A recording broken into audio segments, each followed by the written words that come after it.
Bom dia, quarto ano. Vamos começar a nossa aula de hoje. Deixa eu colocar todo mundo aqui na tela.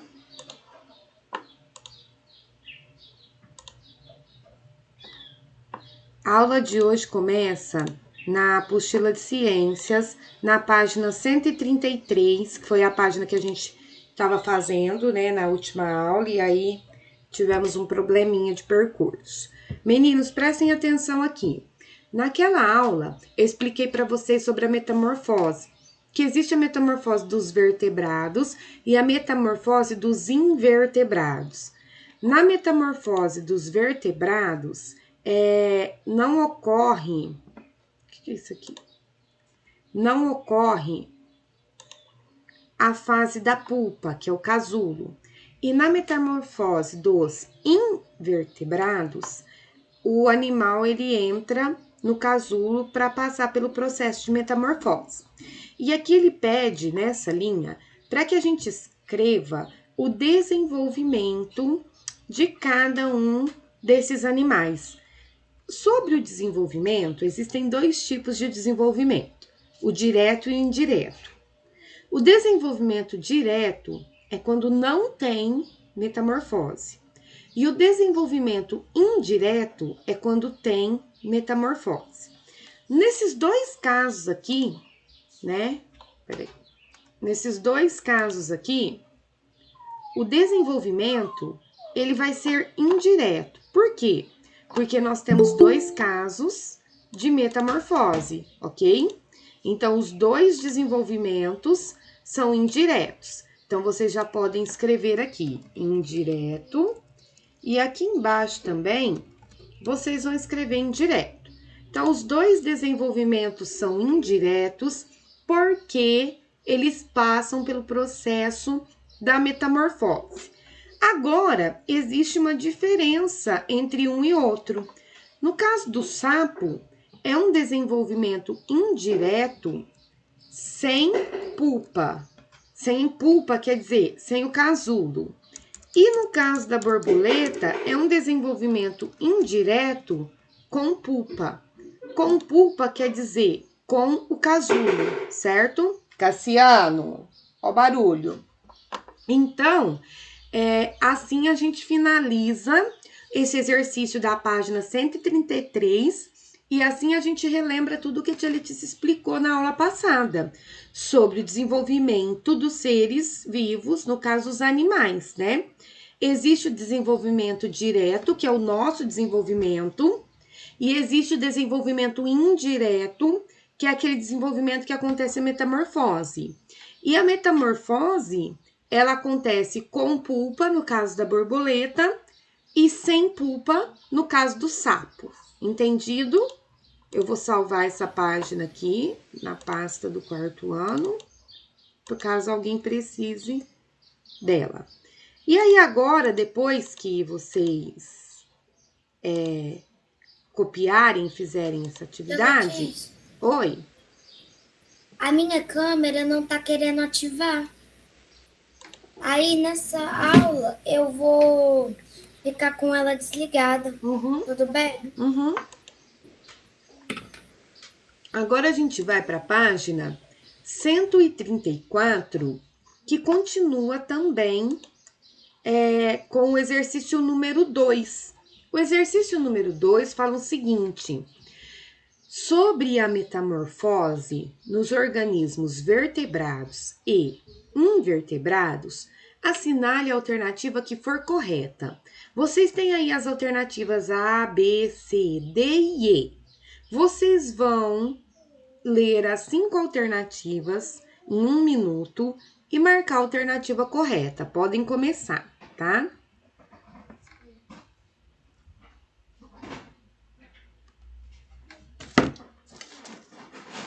Estamos fazendo agora o exercício de número 2. O Renan entrou na aula, né? Meninos, enquanto... Ei, presente. Então, vamos lá. Fazendo o exercício de número 2, ok? Giovana entrou? Gi?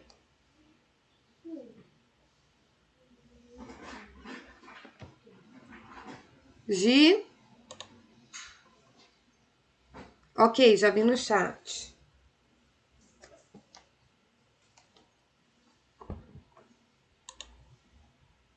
Ana Lívia entrou?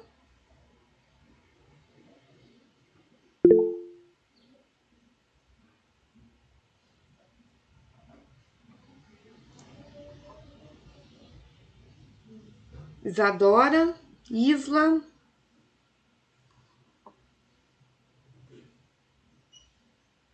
Meninos, agora eu quero que vocês... Deixa eu escrever aqui, ó. Questão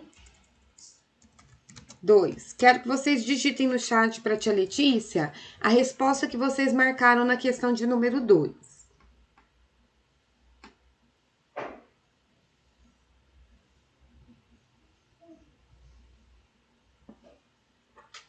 Cassiano, pega água para mamãe.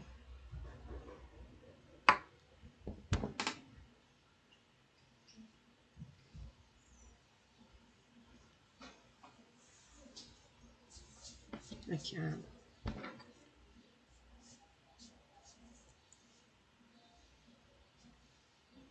A maioria de vocês marcaram a alternativa A, E de elefante, mas alguns marcaram a alternativa A. Então, vamos analisar essas alternativas, né? Alternativa E, a metamorfose dos vertebrados não tem a fase de pupa. Está correta. Alternativa A, todos os invertebrados desenvolvem as suas larvas na água. Não, nem todos os invertebrados.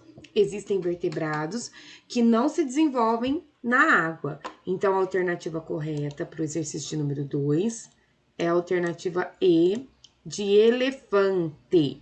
Combinado? E agora, meninos, o exercício 3 nós não vamos fazer hoje, não nesse momento. Nós vamos pular para o exercício de número 4, na página 135. Aqui na página 135, exercício de número 4, fala o seguinte: sobre a metamorfose dos animais, coloque verdadeiro ou falso, né?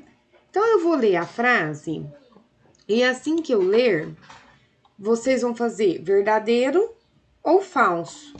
Deixa só eu salvar a página 134, que agora eu vou colar aqui a página 135.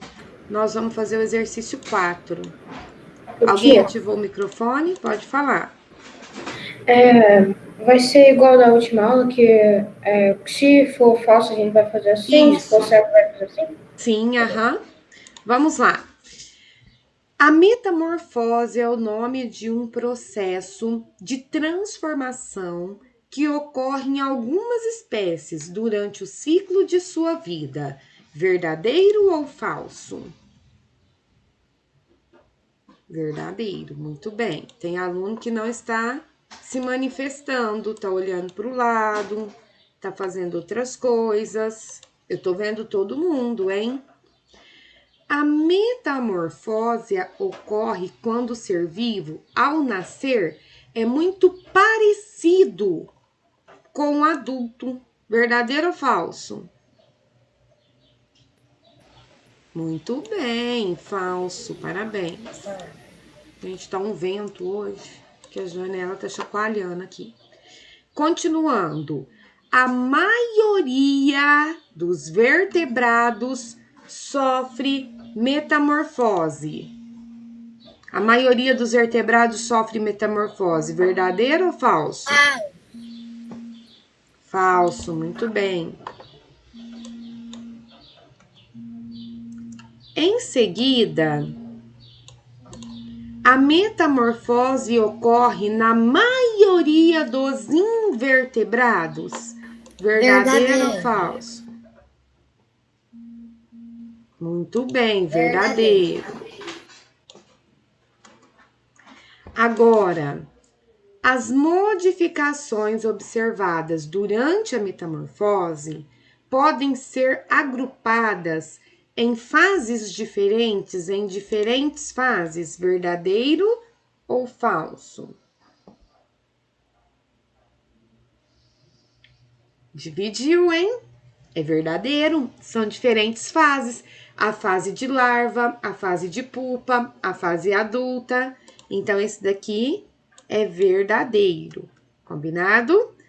Acabamos de fazer a página 135 da apostila de vocês, tá? Então, hoje nós fizemos em ciências as páginas 133, 134 e 135. E agora a gente vai começar em história. E a nossa aula de história começa, meninos, na página 138, tá bom? Então, já coloca aí a sua apostila na página 138. Quando você colocar a sua apostila na página 138, você já vai ver que tem algumas coisas grifadas. Aí, você já vai grifando aí.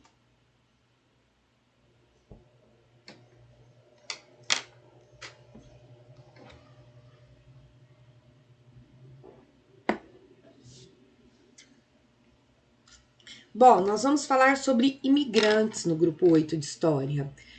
Quem são os imigrantes, meninos? Já falei para vocês. Os imigrantes são aquelas pessoas que vieram morar no Brasil, desde que o Brasil foi descoberto pelos portugueses, né?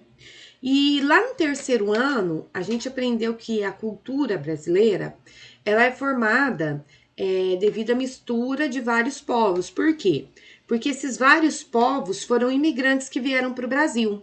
No comecinho da colonização, no ano de 1500, os principais imigrantes que vieram para o Brasil foram os portugueses.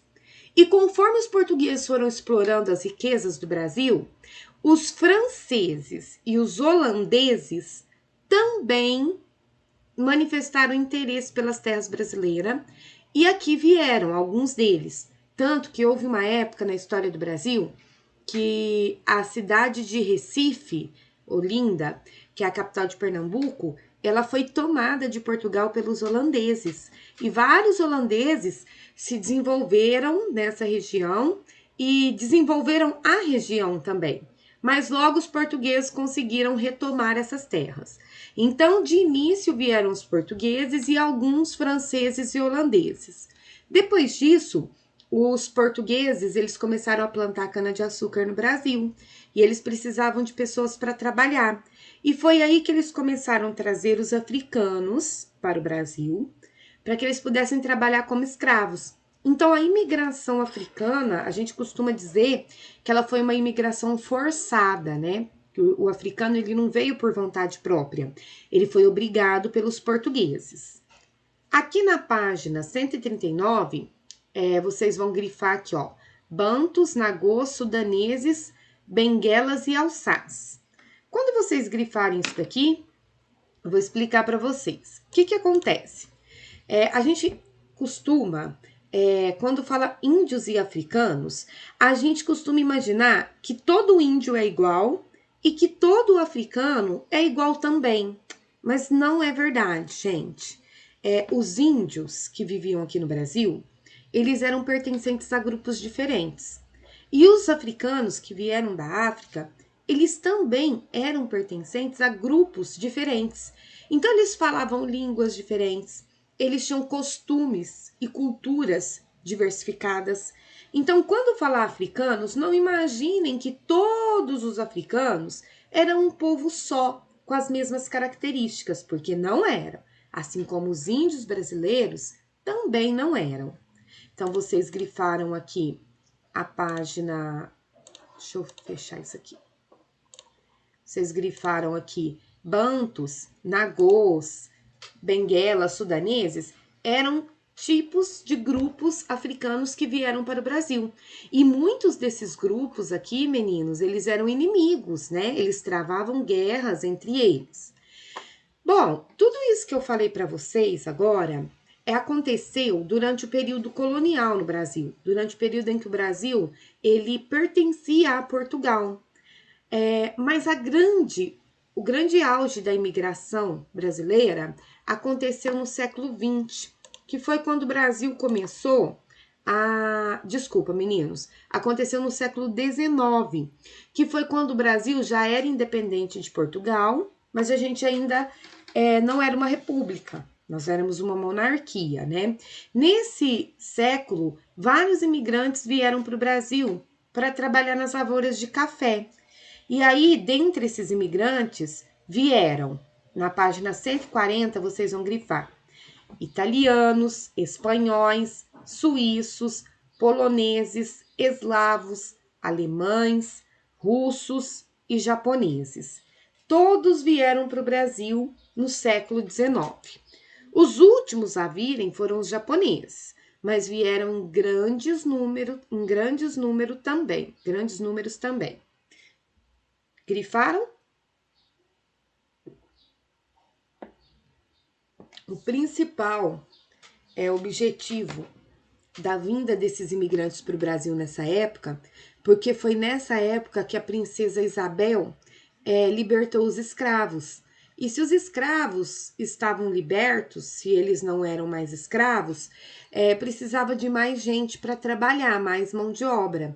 E aí essas pessoas, esses imigrantes, eles vieram para o Brasil nessa época, ok? Aqui nós temos, na página 141, nós temos algumas fotos que mostram a influência cultural desses imigrantes no Brasil. Então, lembra no ano passado, quando a gente falou da imigração japonesa, que foram os japoneses que trouxeram a maçã Fuji, a tangerina Pocan, karatê, jiu-jitsu, judô. Foram os italianos que trouxeram a pizza, foram os alemães que trouxeram essas construções, né, com o telhado bem íngreme. Por quê? Porque na região deles cai muita neve. Então, o telhado tem que ser bem assim para a neve não acumular. Então, tudo isso que faz parte da cultura brasileira foi trazido pelos imigrantes, ok? Agora, nós vamos fazer os exercícios que começam na página 142. Na página 142, nós temos aí a jornada dos italianos. Meninos, os italianos foram um povo que vieram muitos vieram para o Brasil. Por quê? Porque naquela época a Itália ela estava envolvida nas guerras mundiais. E a Itália estava passando por um período assim de extrema pobreza, de extrema necessidade da população. Assim sendo, os italianos vieram para o Brasil tentar uma vida melhor. Fala, Choite. Ô tia, quando você falou de japoneses virem para o Brasil e com a Guerra Mundial, eu lembrei de um filme, ele se chama Corações Sujos. Ele aconteceu de verdade, conta a história de japoneses que vieram para o Brasil. Aí, quando alguém falava que o Japão perdeu na guerra, matava essa pessoa que falava. Nossa, eu não sabia disso. Fala, Ana Clara. Ana Clara? Por que eles trouxeram, tipo, os italianos trouxeram a pizza, eles porque trouxeram... fazia parte da cultura deles. A gente vai ver agora, depois que fizer esses exercícios, no próximo capítulo, a gente vai ver que na tentativa de manter um pouquinho da cultura deles, eles foram trazendo e inserindo essa cultura aqui no Brasil e ficou até hoje, entendeu? Nós vamos, inclusive, falar sobre alguns bairros de imigrantes que existem até hoje, tá bom? Vamos ler o texto, então, A Jornada dos Italianos, que fala um pouquinho sobre essa viagem, saindo da Itália, chegando no Brasil. A jornada era longa. Alguns italianos embarcavam em portos estrangeiros, Marsella, Le Havre, Bordeaux, Bremen, Hamburgo e Liverpool. Outros partiam de Gênova e Nápoles. Para conseguirem a documentação necessária para viajar e adquirir as passagens, quase sempre eram obrigados a vender as poucas coisas que lhes restavam. Os agentes também se aproveitavam da situação enquanto as famílias ficavam à espera do embarque. Ofereciam e cobravam serviços duvidosos. Suas bagagens incluíam malas, quando tinham, e sacos e sacolas, baús com louças, armas de fogo, instrumentos de trabalho, roupas, entre outros, mas nem sempre colocadas com cuidado no navio. Muitas vezes era comum se quebrar na viagem e também desaparecer até o destino. Então, era o seguinte, para conseguir dinheiro para vir para o Brasil, eles tinham que vender tudo que eles tinham. E o pouco que sobrava, assim, louça, ferramenta e roupa, muitas vezes o próprio navio perdia, né? O que acontecia? Não guardava com cuidado e extraviava. E aí a pessoa chegava aqui no Brasil sem dinheiro, sem roupa, sem nada, né? Vamos à pergunta. A qual nacionalidade de imigrantes o autor do texto se refere? Qual é a nacionalidade dos imigrantes desse texto? Alguém? Alguém fala? Italianos? Italianos, está escrito ali no título, né?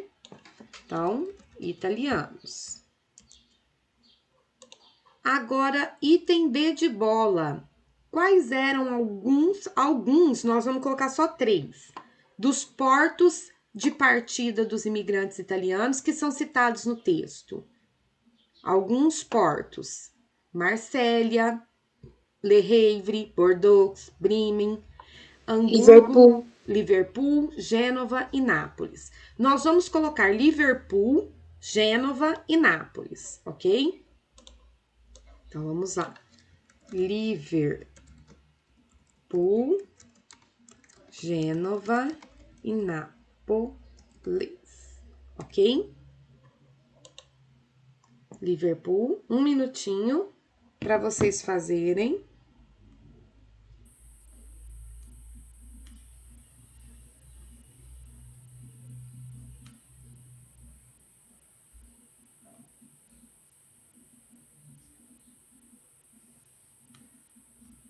Tia Letícia. Oi. Eu não sei porque eu gostei do nome Hamburgo. Porque lembrou hambúrguer, né? De certo. Acho que é.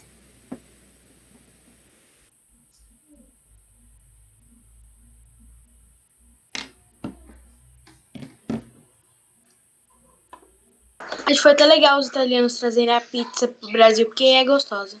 Uma delícia, né? Então, aqui acabamos de fazer a página 142. Agora, a gente vai fazer a página 143, ok? Então, deixa eu salvar aqui a página 142. Vou colar a página 143. Na página 143, nós temos o item C, que pergunta o seguinte: quais eram alguns dos problemas enfrentados pelos imigrantes durante a sua jornada rumo ao Brasil? Alguém se habilita a falar um dos problemas que eles enfrentavam? Fala, Laísa, tá com a mão levantada. Que quando eles chegavam no Brasil, muitas vezes chegavam sem dinheiro? Sim, também. Totalmente, né? Felipe, quer falar algum? Felipe? As guerras, tia? Não, porque as guerras não eram um problema da viagem, era um problema lá do país deles, entendeu? Yasmin da Carol, quer falar? Rodrigues, Yasmin Rodrigues. Célio, vamos parar de brincar com isso daí. Que às vezes as pessoas que trabalhavam no navio colocavam as coisas deles não muito bem e eles chegavam no Brasil sem nada. Sem nada, sem porque roupa, quebrava tudo. Uhum. Ana Clara, quer falar? Era a mesma coisa que a Yasmin Rodrigues. Para quem entrou agora, nós estamos na página 143 da apostila grupo 8. Página 143, apostila grupo 8. Então, quais eram os problemas? Então, vamos escrever. Eles tinham que vender tudo e ficavam sem dinheiro. Muitas vezes, seus pertences se quebravam ou sumiam durante a viagem, né? Então, imagina, gente, se vocês... Imagina assim, ó, vende a casa de vocês, vende tudo para ir para um outro lugar, só leva a roupa. E aí, mesmo assim, quando você chega num outro lugar, eles perderam as suas roupas, né? Era nossa, desesperador, né? Eu coloquei de 2 cores para facilitar na hora que vocês forem copiar, mas não precisa colocar de 2 cores não, tá bom?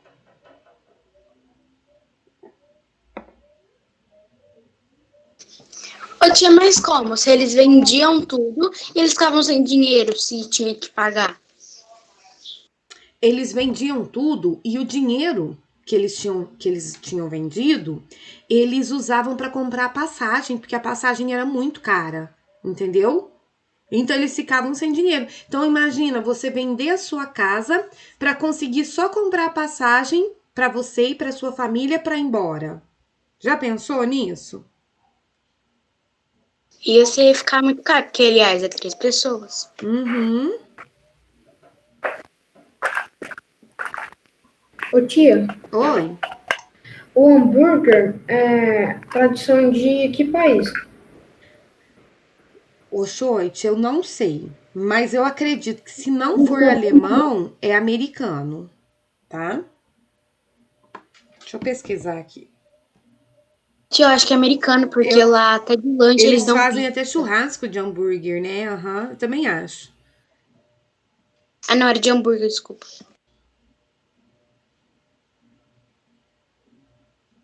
Origem do hambúrguer. Estados Unidos. O hambúrguer é americano. Bom, esse é o item C. Agora nós vamos aqui para o exercício 3. No exercício 3, você vai assinar a alternativa correta. Nós temos aí 5 alternativas. De acordo com o que a tia Letícia explicou, você vai ler as alternativas e vai marcar a alternativa correta. Vamos lá. 1 minuto para que vocês possam ler.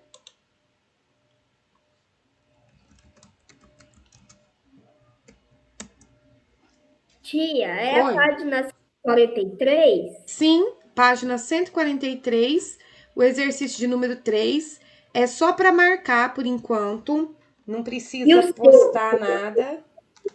Oi? O C também? Qual C, meu amor?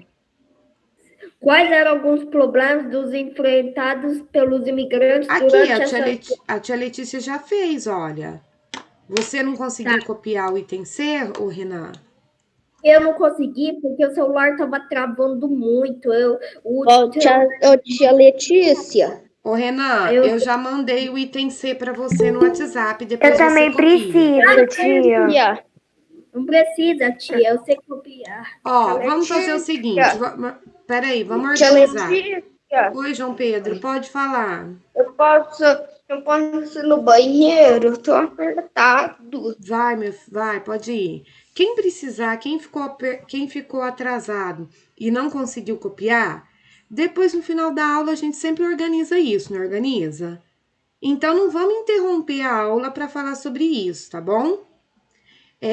Vamos continuar aqui. Postem no chat a resposta que vocês marcaram correta.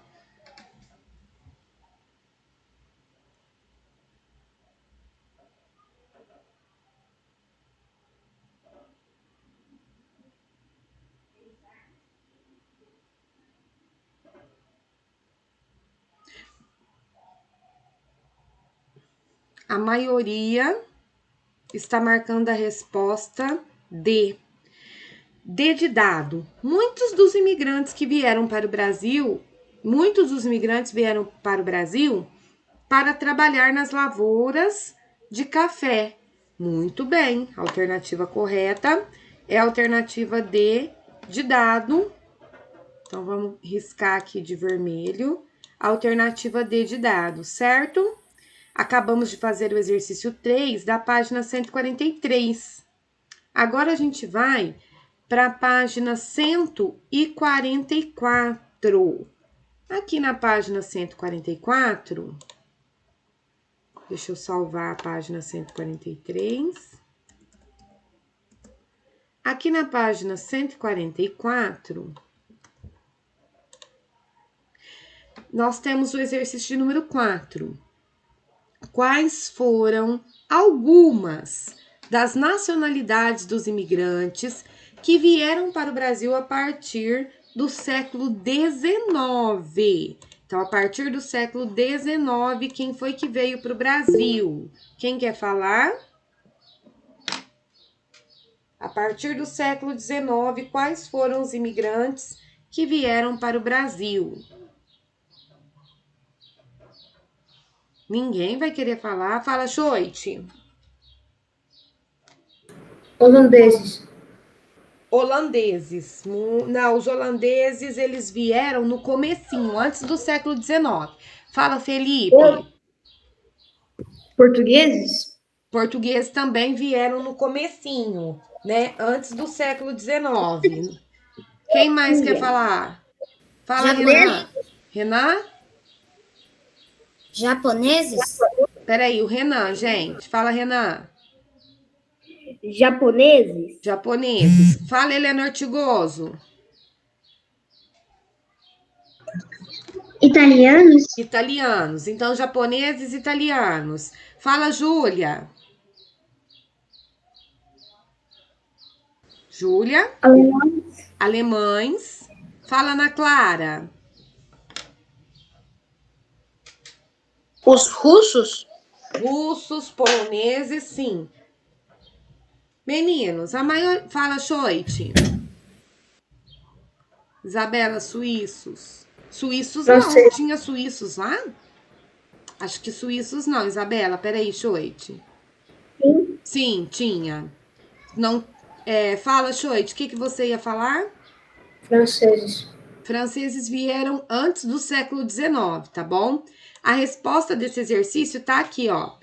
Italianos, espanhóis, suíços, poloneses, eslavos, alemães, russos e japoneses. Mas nesse caso aqui, nós vamos colocar os italianos, os japoneses e também os espanhóis, tá? Italianos. Tia. Pode falar. Então, assim, eu ia falar japonês, uma pessoa falou. Eu ia falar italiano, uma pessoa falou. Eu ia falar alemão, uma pessoa falou. Tá, então vamos prestar atenção, vamos continuar aqui, junto com a tia Letícia. Pessoal, eu tô aqui com 5 alunos com a câmera desativada. Eu já expliquei, eu só vou relembrar. Quem assistir aula com a câmera desativada vai perder nota de participação. E os alunos também que estão entrando na aula, depois dos 5 minutos de tolerância, também estão perdendo nota de participação, ok? Só vou relembrar, porque às vezes vocês esquecem. Então, tá aqui a página 144, tá bom? O exercício 5, nós não vamos fazê-lo agora, tá bom? Depois da página 144, agora nós vamos para a página 145. Na página 145, vocês vão grifar a palavra hospedarias.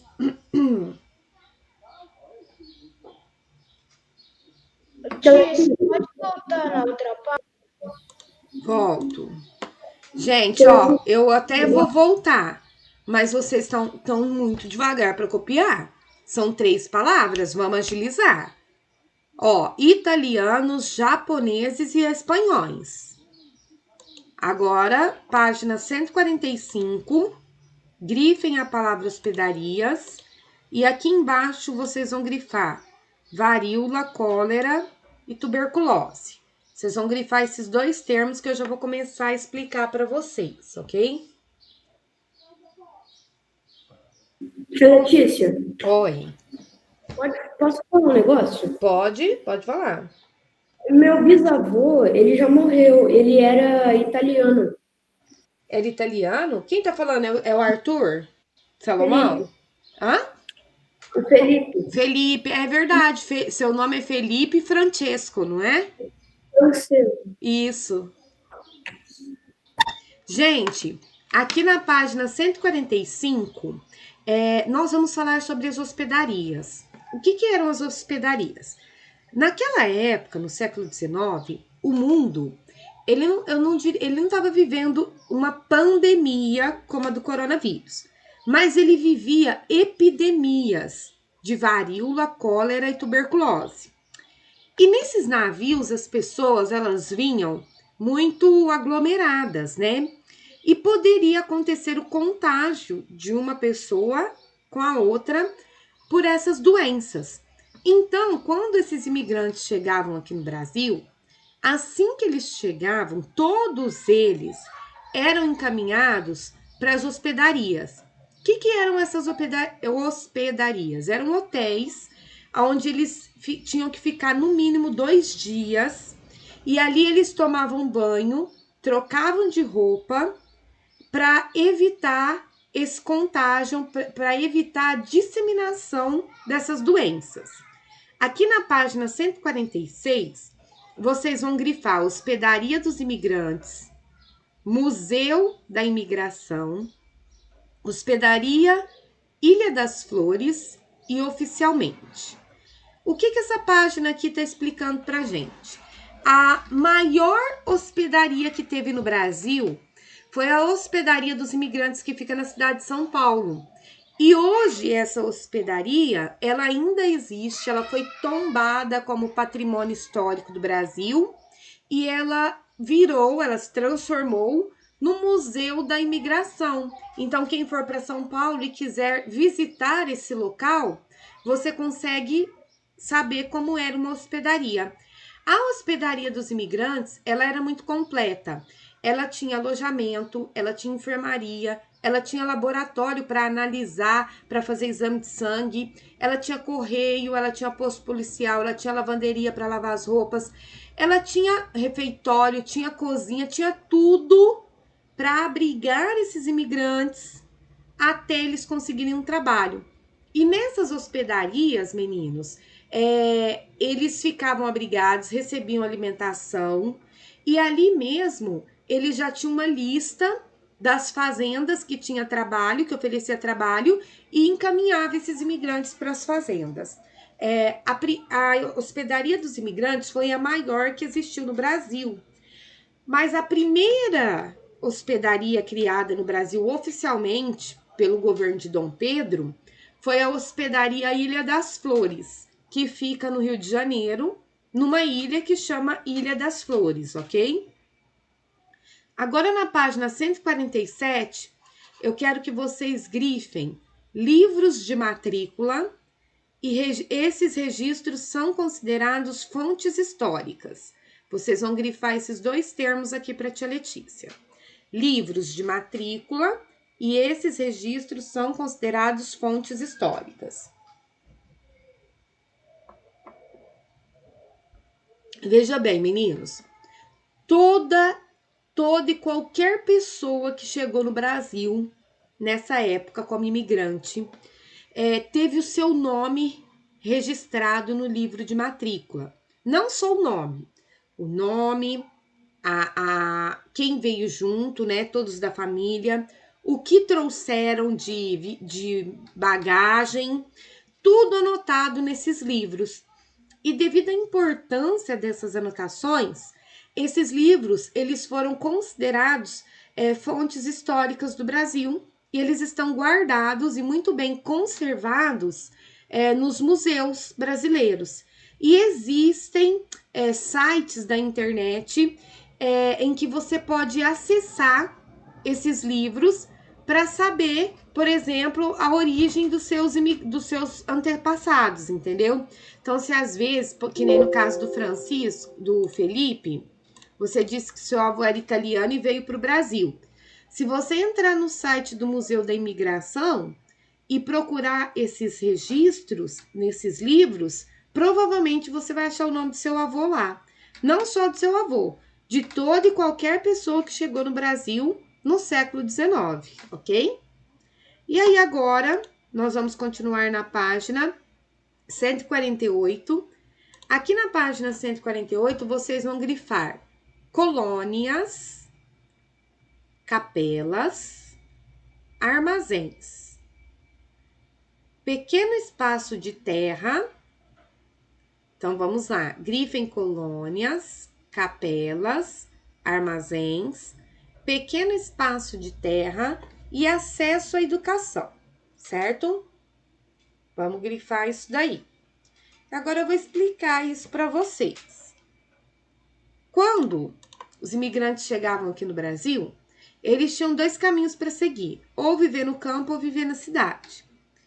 Quem escolhia viver na cidade ia morar nas colônias. O que eram as colônias? Eram conjuntos de casas construídos nas fazendas pelos fazendeiros para que esses imigrantes pudessem morar ali e já trabalhar na fazenda. Nessas colônias sempre existiam as capelas e os armazéns. Essas capelas e esses armazéns, eles eram construídos pelo próprio dono da fazenda para evitar que as pessoas saíssem da fazenda para comprar alimento e para praticar a sua religião.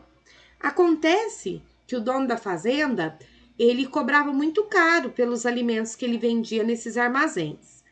E também, esse mesmo dono da fazenda, ele dava para os imigrantes um pequeno espaço de terra para que esses imigrantes pudessem plantar o seu próprio alimento.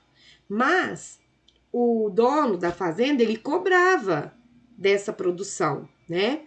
E nessas colônias, muitos imigrantes começaram a fazer questão de que as suas crianças, os seus filhos, tivessem acesso à educação. Então, muitas escolas foram formadas nas áreas rurais. Só que essas escolas, nem sempre quem dava aula era um professor. Às vezes, eles escolhiam a pessoa que tinha mais instrução para poder dar aula. Por quê? Porque não tinha a presença de um professor formado. Mas mesmo assim, esses imigrantes, desde essa época, já lutavam para que os seus filhos pudessem ter acesso à educação. Isso para a vida no campo, né? Para as pessoas, para os imigrantes que iam viver no campo. Mas também tinham os imigrantes que iam viver na cidade. E aqui na página 149, eu quero que você... Oi? Oi? Pessoal? Quem falou tia? Fala, Ana Clara. Acho que a internet dela tá caindo. Aqui na página 149, vocês vão grifar Escola de Imigrantes, Cortiços, Bexiga e Jornais Próprios. Bom, os imigrantes que foram morar na cidade, eles fizeram questão de formar as escolas para os seus filhos estudarem. Essas escolas elas eram conhecidas como escolas de imigrantes. E na maioria das vezes, a língua ensinada nas escolas era a língua tradicional desse povo. Então, havia escolas italianas, escolas alemãs, escolas sírio-libanesas, entre outras. E essas pessoas que foram morar na cidade, elas não foram morar em assim, bons bairros bons. Elas foram morar no que a gente chama de cortiços, que eram grandes aglomerados de casas, né? E esses cortiços não tinham uma higiene muito boa, não, viu? E aí, pessoal, tudo certo? Parece que tá fazendo barulho. Será que é meu notebook que tá acabando a bateria? Não. Bom, vamos voltar. Elas iam viver nesses cortiços, que eram pequenas favelas, que tinham condições de vida muito precárias. Mas mesmo assim, fizeram questão de formar as escolas e fizeram questão de criar os meios de comunicação, como os jornais, para veicular as suas notícias. Tanto que esses jornais, eles eram escritos em alemão, em italiano, né? Vocês já ouviram falar do bairro do Bexiga, na cidade de São Paulo? Esse bairro é um bairro formado por imigrantes, assim como o bairro da Liberdade, que é um bairro formado por imigrantes japoneses, entendeu? Então, assim, são bairros que existem até hoje e que mantêm a tradição cultural desses imigrantes. Tia. Oi, pode falar. Um dia nós estávamos indo lá para eu ver o jogo do Corinthians, aí passou pelo desse tal de esse bairro aí o moço falou que esse bairro era esse e explicou tudo. Explicou tudo? Eu também já passei por lá. Vamos continuar agora na página 150. Aqui na página 150, nós temos o exercício A, item A e item B. O exercício 1, item A e B, da página 150. Vamos lá. Deixa eu salvar a página 144. Leia o texto abaixo que está disponível no museu, no site do Museu da Imigração do Estado de São Paulo, que é a antiga hospedaria dos imigrantes que eu falei para vocês. O Museu da Imigração do Estado de São Paulo herda do Memorial do Imigrantes toda a história de preservação da memória das pessoas que chegaram ao Brasil por meio da hospedaria dos imigrantes e o relacionamento construído ao longo dos anos com as diversas comunidades representativas da cidade e do estado. Os museus são importantes instituições para a compreensão e a preservação da memória e do patrimônio histórico e cultural. O texto apresenta a herança que o Museu da Imigração do Estado de São Paulo recebeu do Memorial do Imigrante. Qual é a importância do acervo recebido?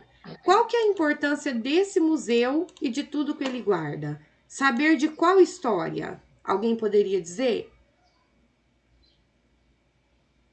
Ninguém saberia me dizer a importância do Museu dos Imigrantes? Fala, Ana Clara.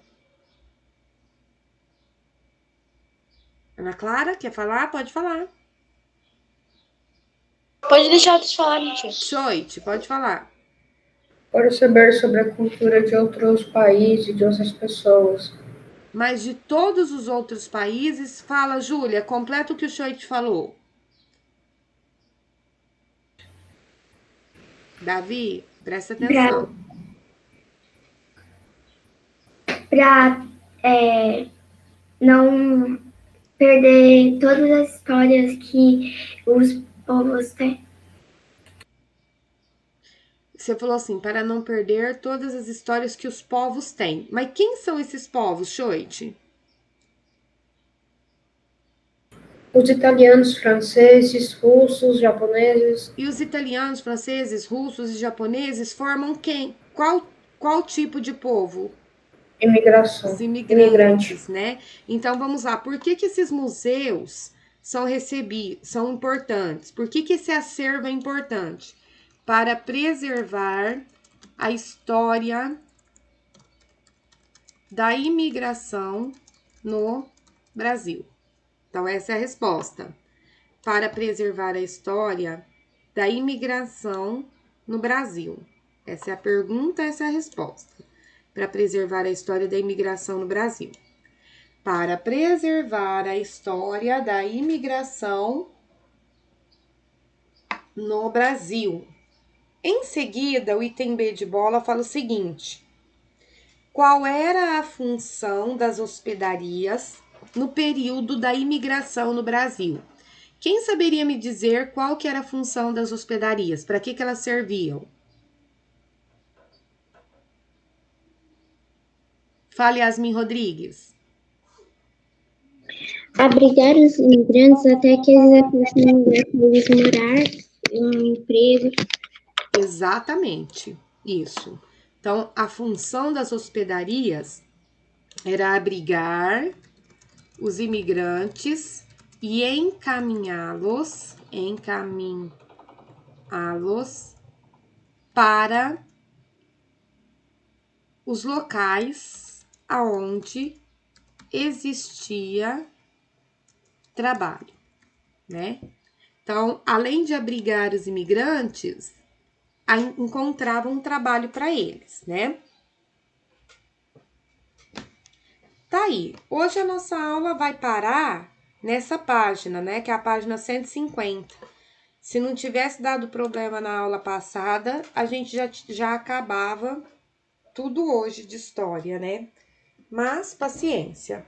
Ó, só concluindo, Yasmin Sostena entrou na aula agora. A Carol entrou. Carol, tá aí? Meninos, eu queria falar com vocês mais uma coisa. tem aluno que não mandou foto da aula passada. E o tanto que eu pedi, eu ainda postei no grupo qual era a página que eu queria foto. E mesmo assim, teve aluno que não mandou a foto para a tia Letícia. E eu tô vendo que nesse bimestre muita gente vai acabar ficando de recuperação por conta de foto que não manda. Porque eu preciso ver se vocês estão participando da aula certinho, se vocês estão fazendo tudo certinho. Já falei, hora que eu falar que pode sair da aula, já pega e tira as fotos para a tia Letícia, não custa, entenderam? Assim sendo, vocês agora vão anotar aí no cantinho da apostila de vocês as páginas que eu quero foto. Então, vou querer foto da página 133. Então, 133, 134, 135, que são as páginas de ciências, né? Em história, eu vou querer foto da página 142, 143, 144, 142, 143, 144 e 150. Eu vou digitar aqui no chat as páginas que eu vou querer as fotos. Peraí que meu chat travou. Fotos. 133. Gente, eu tô travada para vocês? 134, 135. Sim. Agora eu destravei. 142, 143, 144, 150. Eu caí, gente? O que aconteceu? Todo mundo sumiu? Aí. Bom, agora é o seguinte. Quem já copiou essas duas vezes? Oi? Oi? Será que eu caí? Na página 163 eu não colei porque eu não tenho cola. Mas aí eu vou pegar a foto da aula passada. Eu preciso da página 142, 143. Pessoal, vamos acalmar um pouquinho. Nós vamos fazer o seguinte agora. Quem já terminou, pode sair e mandar a foto. Quem precisar... Quem precisar de alguma coisa, fica. Tchau, tia. Quem precisar de alguma coisa é para ficar.